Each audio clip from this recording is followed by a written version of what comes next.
The sound design on the film was established in a way that it was sort of comparable to how a lot of the other aspects of the Lord of the Rings came together down here in New Zealand, in that we had to create, obviously, a very high-tech, world-class sound effects studio. In effect, we had to plan out and lock down our plan 2 years before we actually started Soundpost.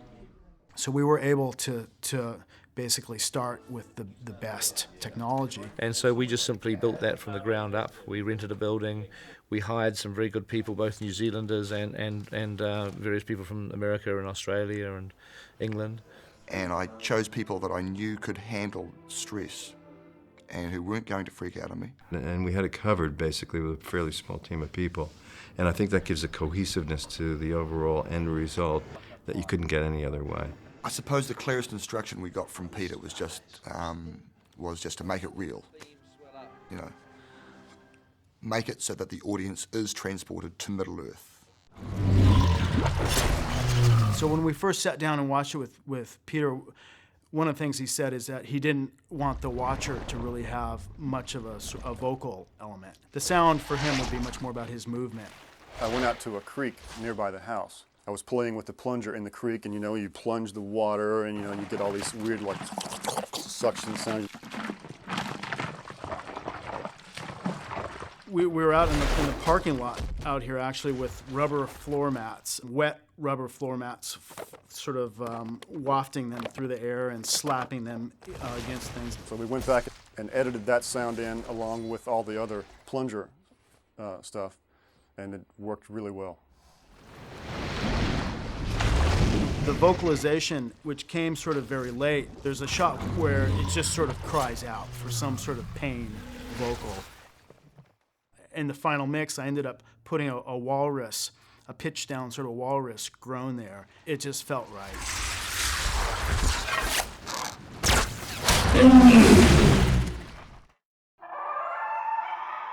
The thing that becomes kind of difficult about doing orcs, as opposed to other monsters in any monster movie, is that they're very humanoid.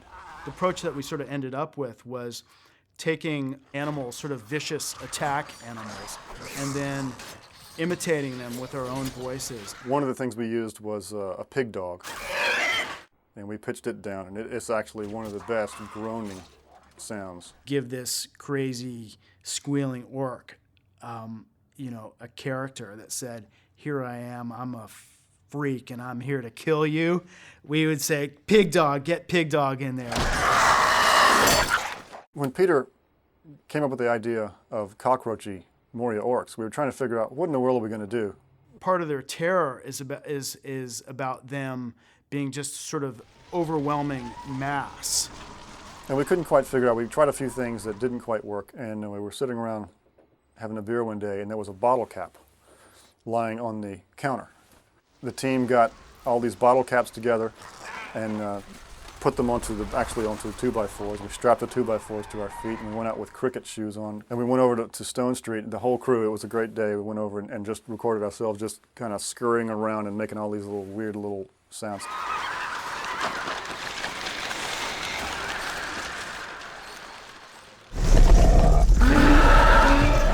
The cave troll is sort of a combination of tiger and walrus. I had to actually fabricate the breath out of two different animals. What I really liked as an inhale was a tiger, but the exhale wound up being a Canadian lynx. So I wound up fabricating breaths: inhale, tiger, exhale, lynx. Inhale, tiger, exhale, lynx.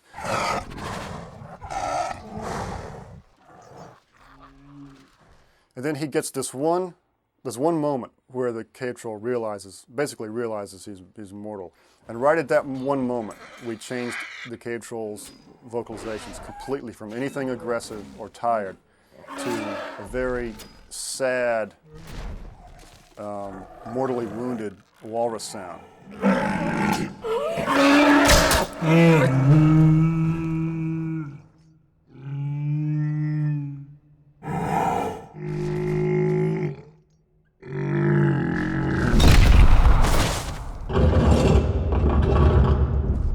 description for the Balrog was, he said, this is not a physical creature.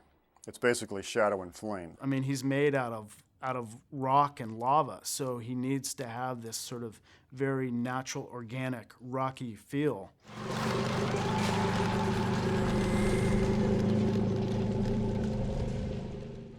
So I thought it might be good to try to make a growl out of a rock. This just ungodly low, grinding roar. So I recorded probably an hour's worth of cinder blocks scraping across a wooden floor.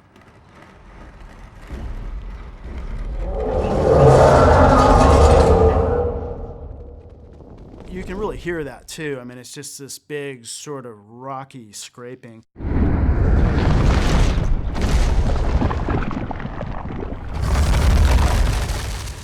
The effects for Moria were recorded in these old tunnels that are built in a hill overlooking Wellington. These phenomenal tunnels that just had this, this reverb tail that just went on forever. The cave troll, we took him in there and played him, you know, off of a laptop and through speakers, allowed us to get the sound that Dave had come up with for him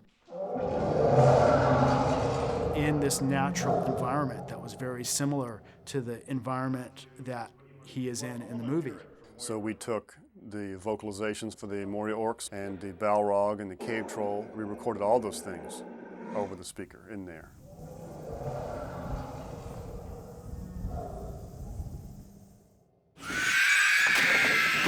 The ring wraiths were a tremendous challenge. One of our final screenings we had, this is after we've completed the final mix, PJ turns to me and said, Well, I think we need to get on those wraiths. I don't think there's anything there worth saving. they're not scary, they're not chilling, they're not working. The problem is the element we like, I only have one of.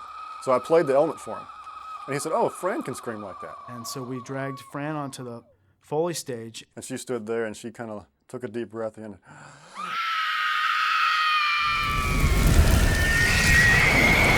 And got the most spine-chilling screams I've ever heard in my life. They just about knocked me on my ass. And that wound up being a huge element in the ring wraiths, you know.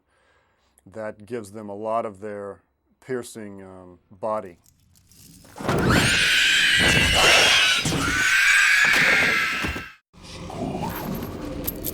The ring in the script is very much a character. It has a force and a presence and an energy. When I first started playing with ring sounds with Peter, we were going for an actual, more physical ring sound. And that turned into the ring having an actual voice.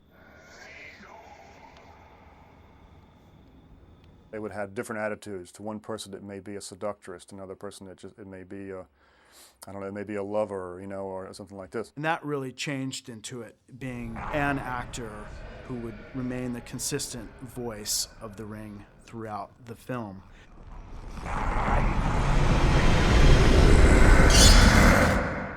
Alan Howard recorded voice overs that Philippa and Fran would write. He learned a whole bunch of phrases in black speech and he just went for it.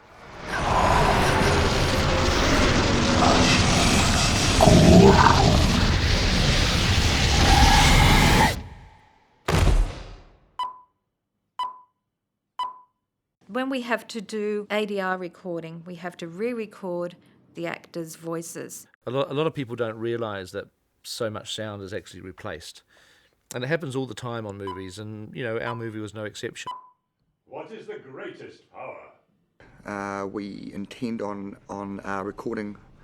re-recording the dialogue for about 98% of the film, which is a lot more than is normal, but we've got a whole bunch of problems that most films don't have. Because of the sheer size of the production, we sort of spread out around a series of Wellington warehouses. And, and through some unknown reason, a couple of these warehouses were actually right next door to the airport. You're recording dialogue, and then when we finally get in our hot little hands or watch it at Rush's that night, you go, nice plane effect, you know, in Lord of the Rings. It's actually quite funny watching the dailies because you occasionally see the actors kind of stopping in their tracks to allow a 737 to blast off the runway, which is literally 50 feet away, and then they wait for the sound, then they just carry on. We knew that come time for post-production, we'd be in a studio recreating all of our dialogue. So scenes involving Galadriel, there's quite a few shots that were shot at 33 frames. It was to give it that dreamlike, floaty, not quite real, you're not quite there but you are sort of feel. So you've got slow-mo pictures but with real-time dialogue. So it's all lip sync. The actors have got to be precise in their delivery of that so that it's exactly in sync with their lips on screen. When we came to ADR it, we had those pictures sped up effectively.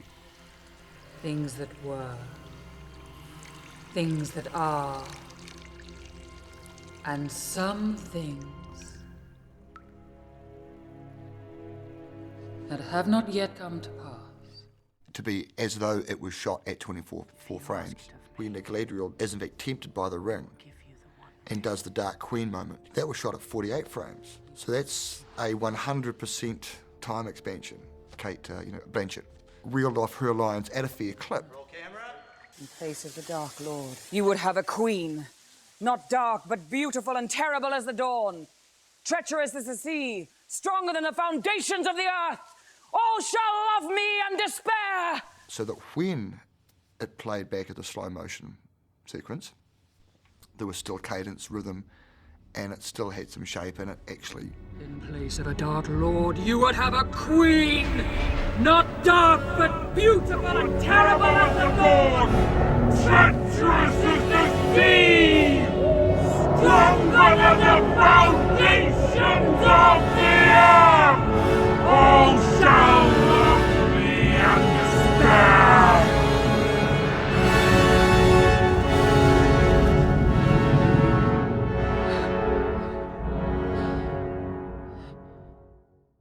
All of those elements put together then finally creates a soundtrack, and then the sound mixers just smooth it all out, make it sound good, bring up the music or drop the music, the effects, bangs, make it loud, make it scary, make you jump in your seat, all of the things that you want to have for a good soundtrack.